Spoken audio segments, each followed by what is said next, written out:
Welcome to the Sponsored Rider Club podcast, your guide to motorsports sponsorship. Here's your host, Josh Weesey.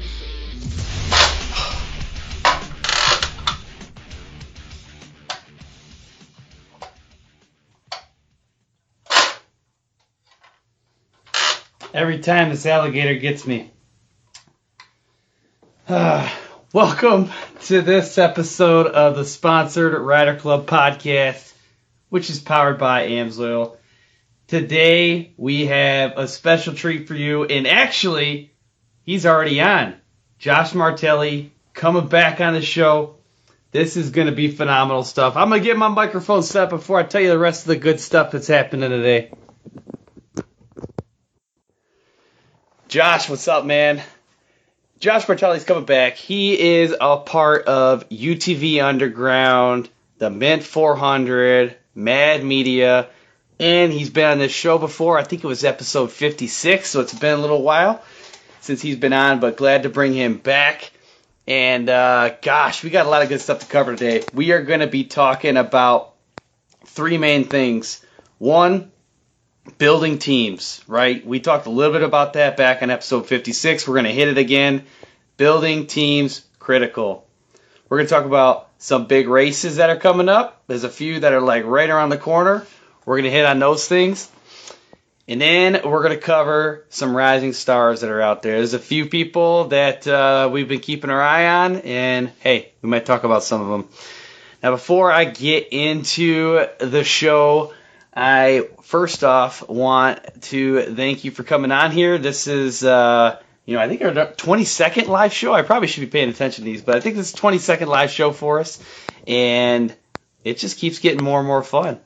But I got to tell you about a couple more things. One, AMSOIL has this preferred customer program that I have never talked about, and I just now, if you look on this recording back here, I just recorded the intro for tomorrow's podcast with Evan Shandell of Polaris Razor, and I talk about the preferred customer program there too, but you can actually sign up for this. It's $10 for a 6-month membership, and you get 25% off every order. Pretty good deal. There's also a dealer program. My dad's been a part of the dealer program for like 10 years or something, so that's a good option if you ever want to sell things. You can sell AMSOIL direct too. And then otherwise, GSP XTV, just quick things about that. They got a new axle out there, and they are putting it through the ringer. A lot of big races coming right now are running GSP XTV Revolution axles, so check those things out. Who else we got on? We got Claudia Romo joining. Josh, like he says already. When you guys come on, give me a little high five or a little hands up or a little emoji or something. Let me know that you're here. And invite your friends, tag your friends. It doesn't matter. Have some fun. If you're listening to this on a replay, go ahead and type in hashtag replay. That way I know you're watching it a little bit later. All right. Well, I think I'm going to go ahead and bring Josh on since he is patiently waiting. At Rohan from Australia. Welcome. All right, let's see if this works. Adding away. Connecting. Oh, yeah. How you doing? You hear me? I got you, man. I got you. You sound got good, me? buddy. You sound good. Right on, dude. I thought you shaved fully. I was expecting like nothing there for a minute. No, I was going for the lumberjack thing forever. I think I was going on almost 18 months, and finally I just couldn't deal with it. It was just too much, dude. Food, all that stuff. I don't have any hair either, so once it turned into like work, I'm like, I've been growing mine for the last 18 months too. I think I'm catching up to you. It's filling in some. But I don't have much up here anymore. It's still some there, but you got to go ways back to find it. Yeah, I'm catching you. Right? It's this line of work, dude. It takes it out of you. It takes it out of you for sure. It's like you wake up one day and you're sore in places that you never knew you had. I know. I just had some family up from Kentucky. I live in Michigan, and we had there's 4 little kids under 6 running around the house, and we were having some fun. But I'll tell you what, I was like, ooh, Dad's knees.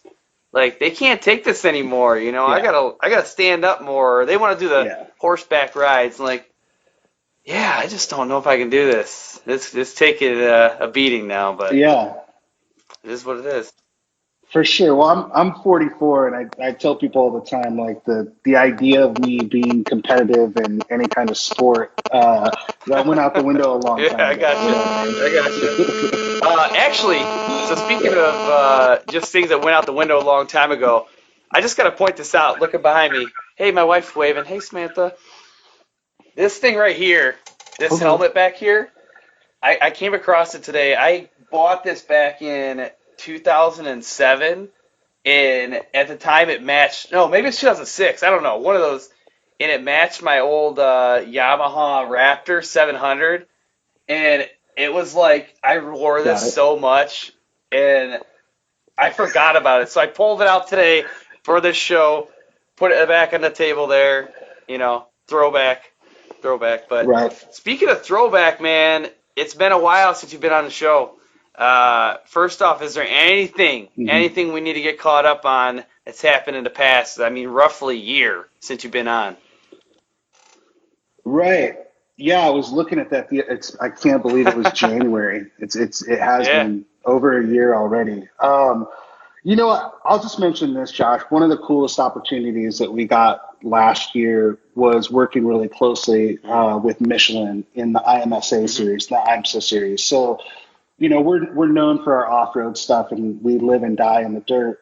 But that doesn't mean we don't enjoy tarmac. I mean, at the end of the day, we're deer heads, we're motorheads like everybody else, and to go out and work with them both at Sebring and at Petit Le Mans was a real treat. I mean, our role, instead of just going out and covering the race and trying to tell the story of the race, was really to be a Swiss Army knife for some of the VIPs and influencers that they brought out to these events. So very smart on their part, rather than trying to toot their own horn and produce a bunch of content at a race. Instead, they just brought people out.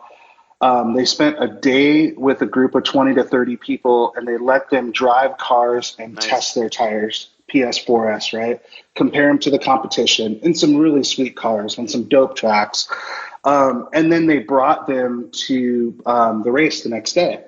And it was really our job just to kind of capture all the stuff organically and authentically, and then turn around and kind of give them footage and photos to honestly edit and create their own content with.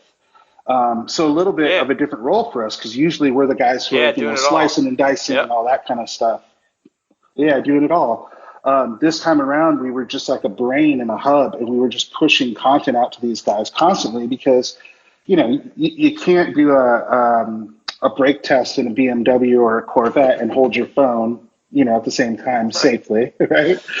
And it takes too long to get stuff off of Yeah. GoPros and stuff like that. So that was a really, really cool project. Yeah, it was. That Road Atlanta Yeah. track is phenomenal, and there's nothing like being, down in those turns when those Porsches and those Corvettes and come screaming by you. It reminded me how much we love Yeah, that's tarmac. cool. So that was Good a big deal. one. Yeah, Well, yeah. So, and then other than that, just some big victories in 2018. We had the 50th anniversary yeah. of the Mint 400, one of the biggest and best off-road races right now on the planet, and had a very successful 4th annual UTV World Championship in 2018 as well. So, pretty proud of all That's that good work. stuff, man.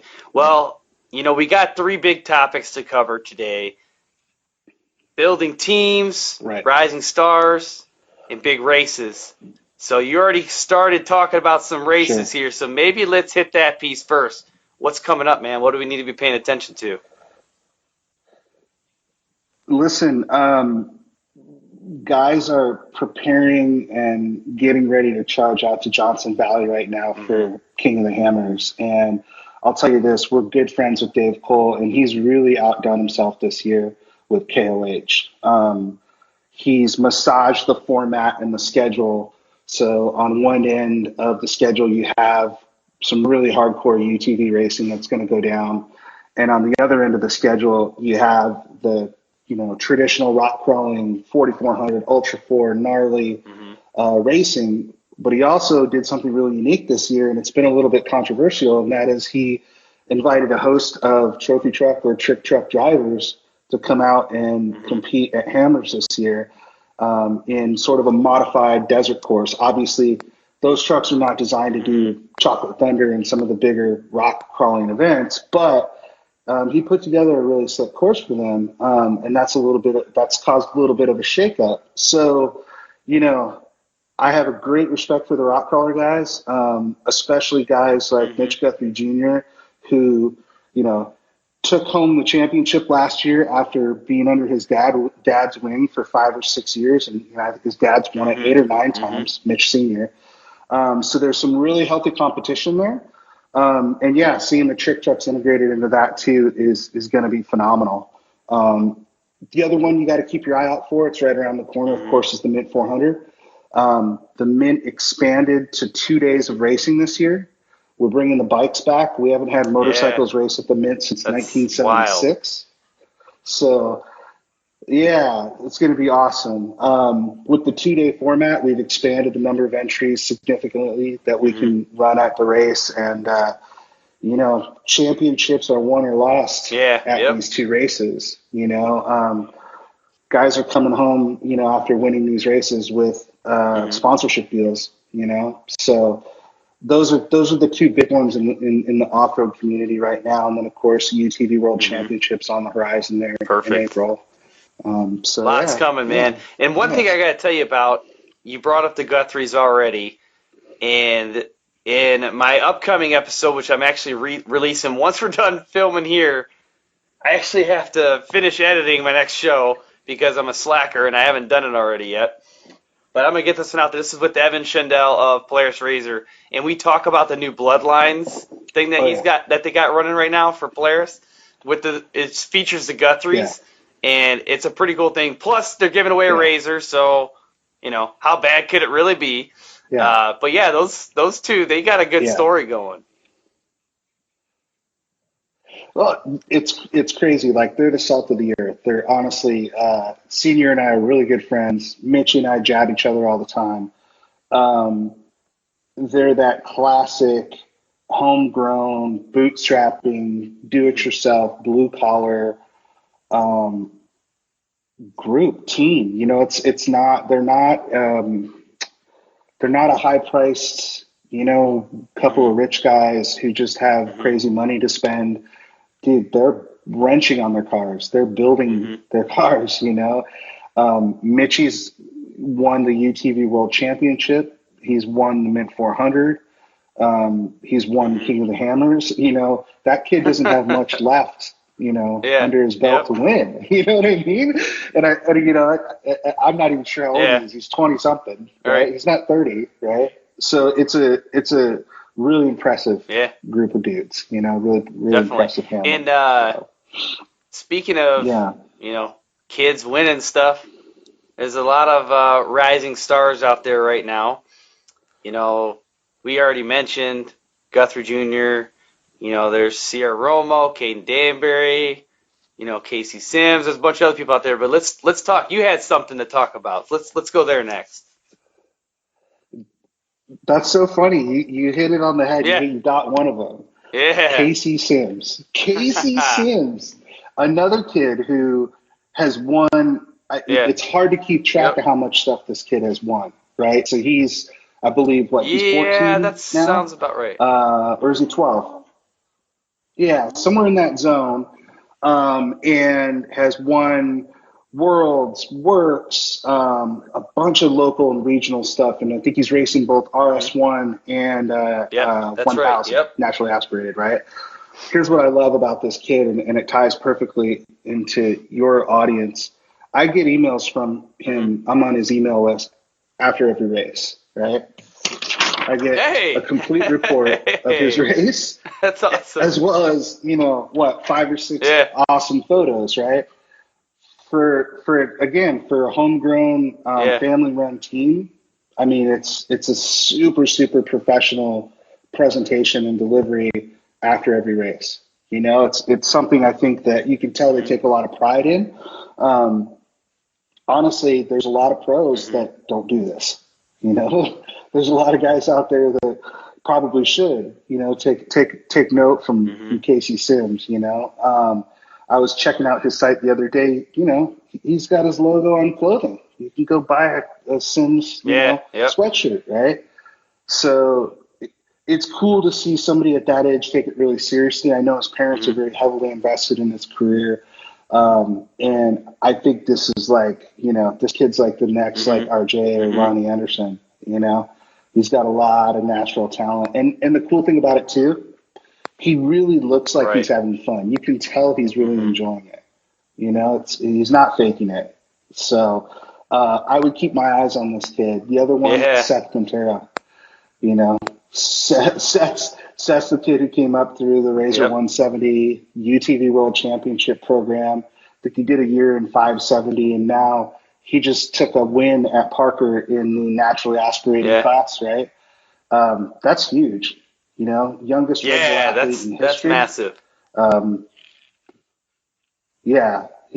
This kid's like definitely. You got to keep your eye on him.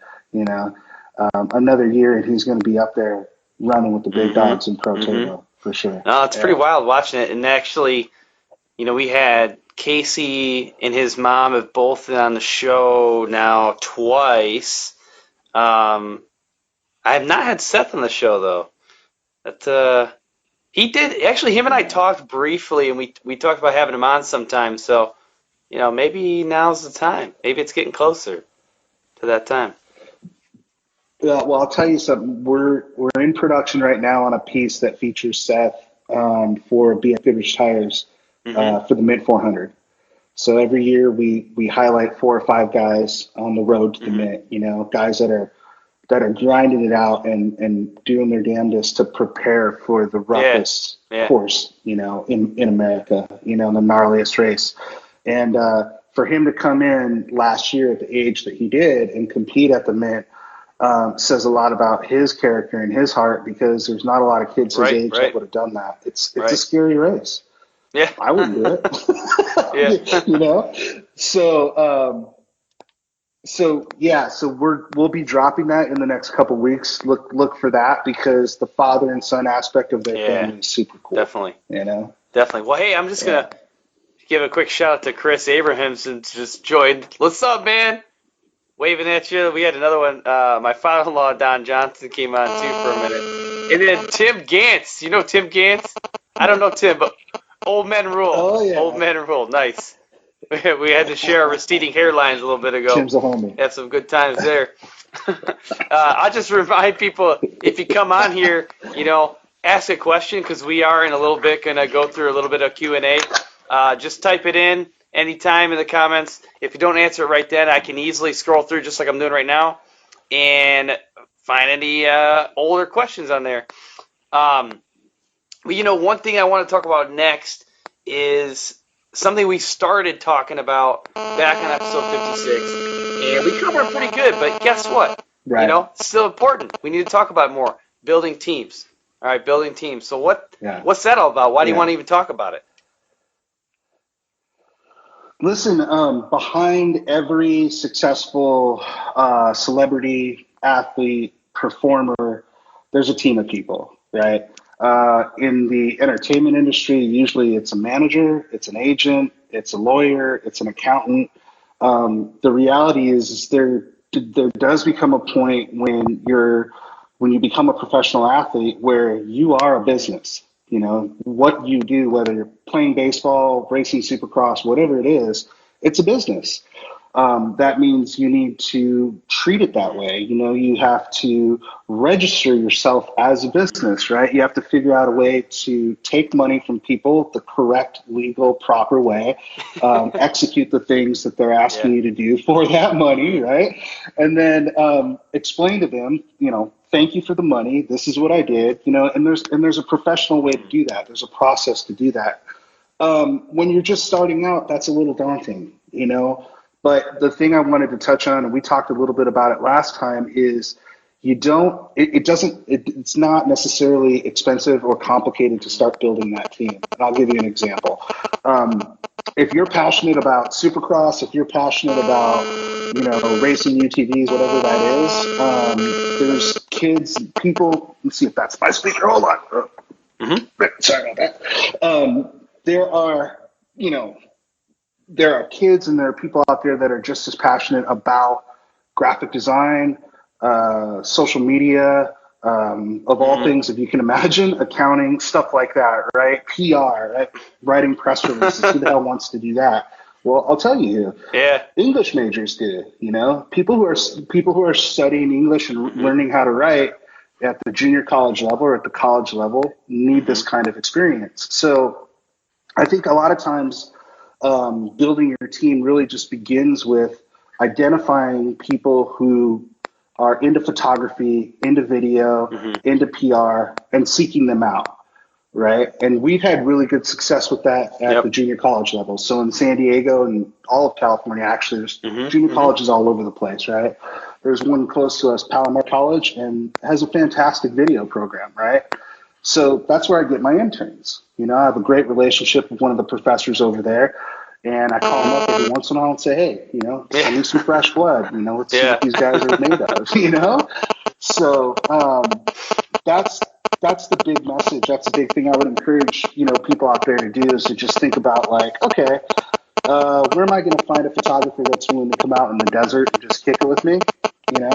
It could be at the junior college level. It might even be at the high school level, right? But you just start building your team one piece at a time. Yeah, it's something we've talked about on the show before, too, for photographers as well. There's a lot of amateur photographers out there that they just want to try to get their content in front of somebody, invite them along for a ride one day. Hey, you ever tried filming off-road or taking pictures off-road? Or, it's really big in the backcountry snowmobiling world because, hey, you want to ride one of my sleds and come take pictures of me? Like, let's do this. And, it pays off in the end. I mean, it gives, as long as you give them the proper credit and exposure that they deserve, then they'll keep coming and riding with you. And then all of a sudden, their content takes off. They got a name for themselves. You keep sharing the love. Keep sharing the love. Yeah, exactly. It's you can quickly become the subject of some really cool stuff, right?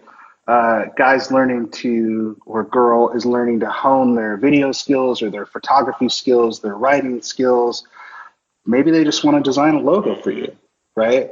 You just got to put yourself out there. I think it's okay to say on your Facebook page, I'm looking for a graphic designer and I don't have a lot of money to pay you, but I can invite you to my races and I can make you part of my program. And who knows, maybe 2-3 years down the road, I get picked up by Polaris. Now that relationship becomes a lot more important, right? So I think first part of it is recognizing that you do need a team, that you can't expect your parents to do everything for you. And then the second part is ask for the help. Go definitely. Find the help.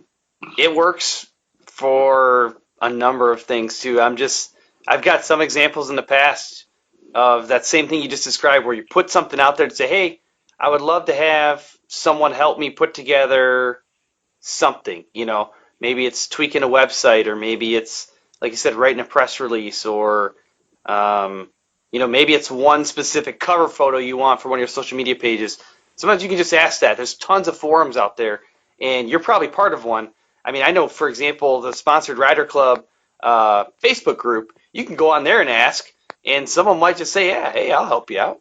I mean, it works. It really does work to do that. One thing I wanted to ask you about, I can't remember if we talked about this in the show before, but have you ever dealt with virtual assistants, or do you know what that is? Yeah, I know a little bit about it. I read about it. First time I read about it was in this book here, 4-Hour Work Week. It's by Tim Ferriss. He's obsessed with virtual assistants, but essentially there's agencies out there that you could hire, people like contractors. They can do whatever you want them to do. I mean, if it's, type up some emails for you. They can do that. If it's get your mail, they can do that. Order flowers. I mean, whatever you need. So if you don't have enough time to do the things that you need to do for your sponsorship program, you can hire these virtual assistants to help do all the other things that you don't have time for. And so you can refocus your energy where it counts. Sure. That's interesting to me. Well, Oh, go ahead. you bring up a good point though too. So virtual assistant, I would say, is part of the bigger gamut too of let's say using technology to your advantage, right? Understanding that there's a certain way that people in the business community want to communicate and expect you to communicate, right? So I'll give you a good example. Let's talk about your email address for a second, okay? If your email address is casey@caseysims188.com, that tells me that you have your own website, that you recognize that email address should be easy to remember, and that you're a professional. Okay. If it's something totally wonky at AOL, fuzzy head or something like that, how am I supposed to take you seriously? Right. It's like little things like that. Another one is if I send you a Microsoft Word document or a PDF and you reply to me, hey, thanks for sending that over, but I can't open it. That tells me okay, well, why are you on a computer from 1995, right? So, technology matters. And I think in your race program, it's incredibly helpful, from how you schedule things hey, put that on the calendar. Once every 2 weeks, don't forget to say hi to this guy. Thank you to that guy. Here's the list of everybody we need to reach out to in a mass email after every race, right? There's a lot of cool stuff like that can empower you in the program. And the email piece is a big deal too. There are free platforms that you can use that track all your email addresses. You can populate your own templates. MailChimp is one that is, not the most powerful option out there, but almost anybody can get on there and use it. So if you get a 100-person email list, you can create your nice content and get it out there pretty easily. I'm sure Casey has something like that too. He's got his email list. You're on it, right? Let's send it out. Everybody gets access to that information. And, it's a good professional option for communication. Yeah, it's pretty much the standard these days. We talked about this last time a little bit too, right? There's an expectation that if I as a company give you an athlete money, that you're going to take part of that money and spend it to communicate to the world the fact that we have this relationship, right? I want you to use some of it for your program, use it to buy tires, use it to buy this, right? But there's definitely an expectation that you're going to activate yourself, right? The days of me writing you a check to race and then I'm spending money to send a photographer to film you or photograph you, I mean, yes, at the pro level that still exists, but at the amateur level and even the freshly minted pro level, there's still now a heavy expectation that you're going to do your own social media marketing and you're going to do your own branding and so you got to have your stuff together. Well, actually, there's a comment on here from Rohan Merchant who's out in Australia. He said he just got a virtual assistant for a business, and so that's pretty cool. I don't know if I've found anybody that's actually used one before. So that's I'm glad you commented on that too. It looks like I'm not sure who Greg was talking to. Somebody microphone is Greg Thomas, who's been on the show before. He was on episode 15, but he said I'll be your virtual assistant. But then he also said that he drinks on the job periodically. So. I don't know, Greg. I'll take you as my virtual assistant. I pay $0, so you can drink as much as you want on the job. And then actually, JD Pollard here just made a comment here. He's tried using one of our sponsors here, TopThePodium.com, and I will tell you, there was a problem recently where Jeff, who's the owner of that, he's moving into a new house, and he has been a hard time keeping up with the requests. But JD, I will follow up with Jeff specifically, make sure he gets back with you so you can get a good connection there. But Yeah, thanks everybody for commenting and stuff. As we talk a little bit more about this, feel free if you got a question or two to answer. We're already at 30 minutes here, so we won't be on too much longer. But if you got a question, drop in the comments. If you don't get it now, we'll get it a little bit later. Man, we started flowing there a little bit about teams, and I kind of lost track of space and time. But what else, man? Is there anything we missed? Like, is there anything else we need to cover about building teams? Oh, well, I don't know, dude. I mean, I think we've done a good job of talking about what the little guys can do to get Mm-hmm. something going, right? To get something to get from the point of like, hey, I'm just spending money to go race and compete, and there doesn't seem to be a lot of interest to, yeah, I've got a couple bucks coming in, and now I'm starting to pay for some things. So maybe let's touch on what it's like for guys when they get that big offer, right? What is it like when you get pulled aside by a company like Polaris or Red Bull after you win a significant race? It's exciting. I have some very tight firsthand experience with guys and talking to them about what that feeling is like and that transition.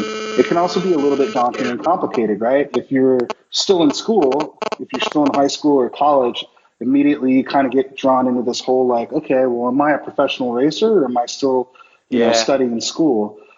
There's a couple guys that I know that had to make that decision not to quit college, to put racing not on hold, but they can't make every race, right? But the college degree was really important to them because they wanted to have something to fall back on. So I guess it's worth mentioning that as you look at the trajectory of your career and you start plotting where you want to end up, remember things can happen, not always good things. And, we saw for 15, 20 years, we saw professional skaters and other professional athletes, freestyle motocross guys, go and compete at the top level at events like X Games, and stuff would happen. And sometimes those are career-ending injuries that can take place, right? So just have a backup plan. Just think about what if you do become a professional racer and something were to happen, what would you do, right?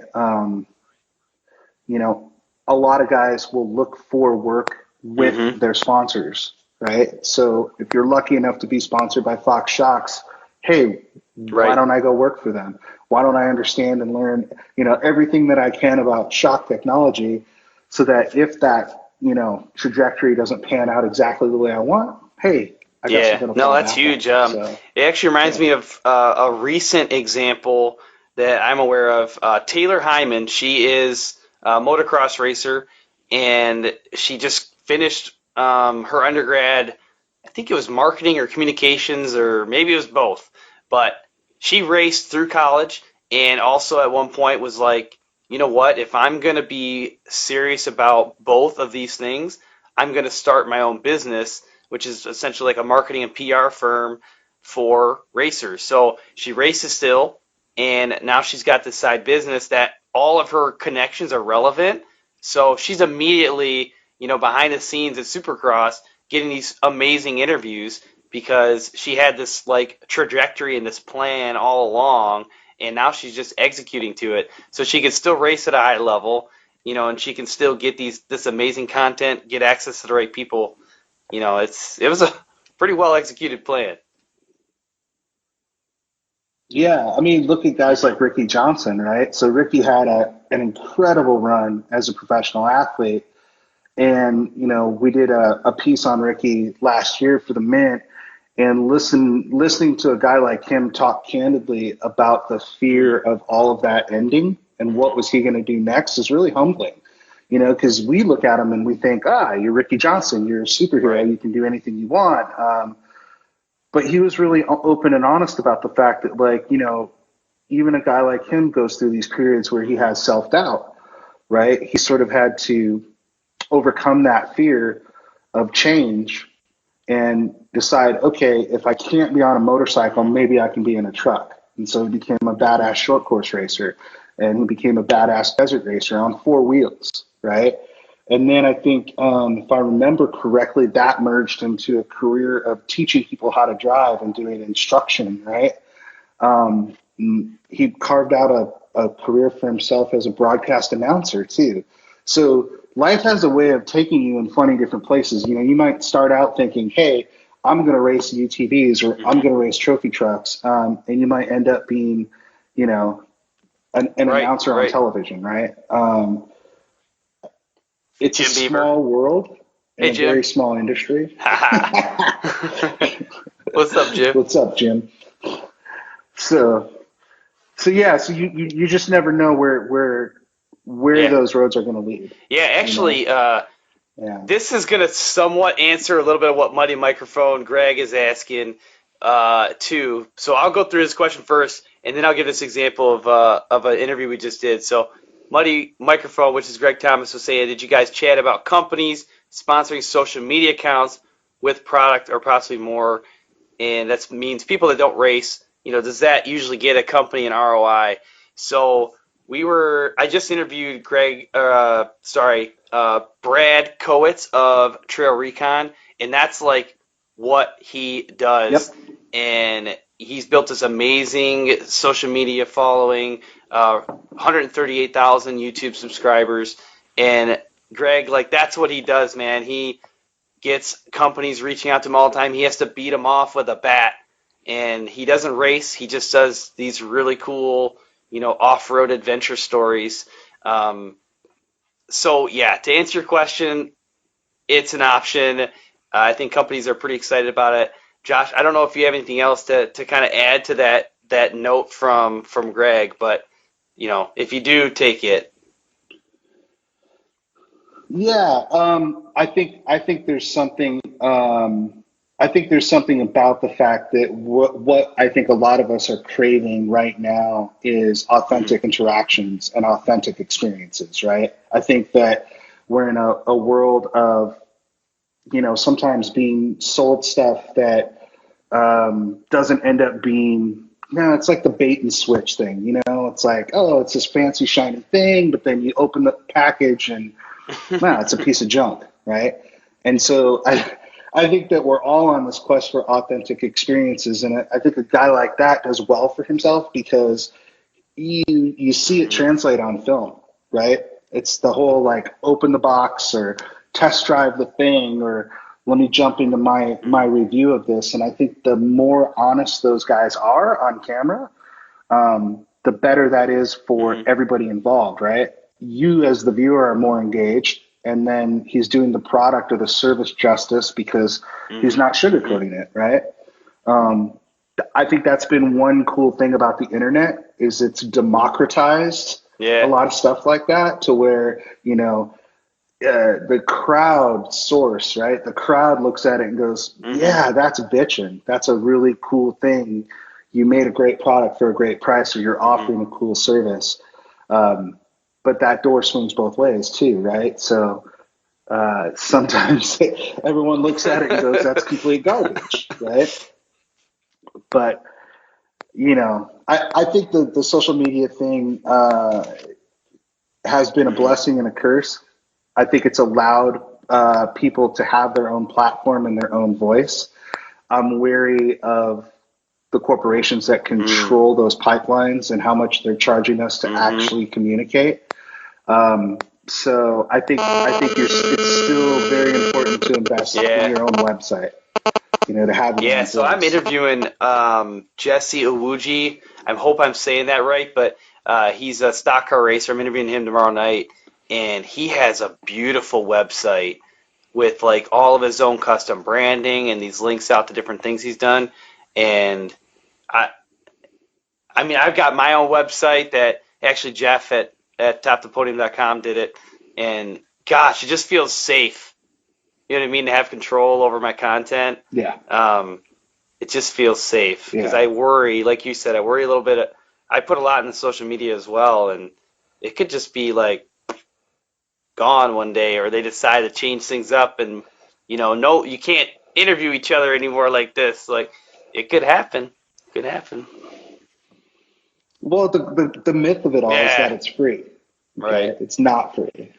It's not free. We're giving up our data and we're giving up our habits and our like. We're literally clicking a button that says, I like this, or clicking away and they know that we don't like it. I mean, I'm always freaked out a little bit when I buy something on Amazon and then 15 minutes later I'm like looking at my feed on Facebook and it's like, oh, that's the Yes. hammer Oh, that I I just know. bought, and you're trying to sell it to me. You know what I mean? It It freaks me does. out. It does. It's they're important tools, and there's again going back to the team thing. Find somebody who's really into the nerdy algorithm aspect of those platforms, who really wants to dive in and learn that stuff, and then pair that person with somebody who loves to create content. And then you be the guy racing, let the content nerd capture rad content, and then feed it to the social media algorithm nerd. And Yeah. that's the Yeah. perfect triad, right? Everybody's stoked because you're winning races. That dude's capturing rad footage and editing it for you, and then or girl, and it's going then out to the internet in a very smart way. Um, yeah, that's what you need to do. That's what Yeah. you need to look for Oh, that's those perfect. Well, opportunities. you know what? We covered some good content today. I'm going to have one more note here for Greg at Muddy Microphone. I highly encourage to answer your question more. Go to the last episode that we produced. It was with Brad Kowitz of Trail Recon because he gave some really good tips on that. And the next one, I would actually say go back and listen to episode 66 with 4x4 Barbie.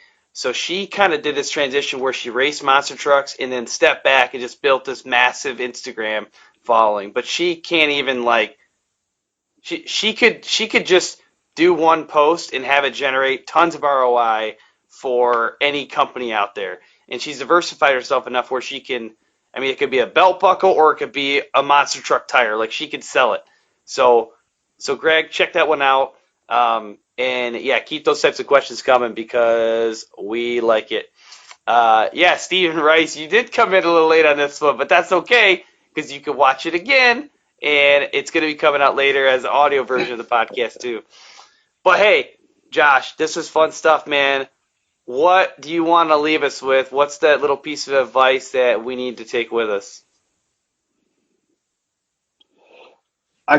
That's really simple, man. So around the holidays, this phenomenon happens, right? Starting about the second week of December, where people understandably take their foot off the gas and they kind of cruise into vacation mode. It's tough, man, especially if you have kids. You got to buy presents. You're dealing with them not being in school anymore, and then Christmas rolls around, you take your holiday break, and then this year everyone decided the week after Christmas, let's Yeah. just take that off too. And then you got Martin Yeah. Luther King Yep. Day today, and there's a couple, you know what I mean? All these holidays, right? So my piece of advice to anyone who's trying to come up in this sport or in this world of online content or media is think long and hard about the holidays that you take off. Think about the hours that you put in. It's very difficult to become an expert or a professional at any of this stuff if you're not putting in 60, 70 hours a week. How do you have a life? It's tough. It's tough. You have to make sacrifices. I think last year we worked at least 25 out of the 52 weekends. Half of those weekends we worked. Do I want to do that for the rest of my life? No. I'd like to retire at 60 like everybody else and not have to work after that. But the only way to get there is to put the time in now, right? So surround yourself with people that have that same energy and just don't take no for an answer, man. Just don't Perfect. take no for an answer. Well, hey, speaking of working way too much, once we close this thing out, I gotta go back behind my stare at this computer screen for like 3 hours, get this show done and out there because Evan Schindel of Players Razor, his episodes come out tomorrow morning, so it is so much fun. Have you ever met Evan from Players at all? Oh my gosh, he's such a blast. Oh, yeah, we man, talk all the time. we had way too much He fun is. in this show. Probably to the point where we may have got a little distracted from the point, but that's fine. That's fine. But hey, it's all good stuff. I appreciate you coming on today. I appreciate everybody else watching. If you're catching this later again, hashtag replay, share it, comment, like, emoji, whatever you need to do. But I'm going to leave it with this. Have fun and ride safe.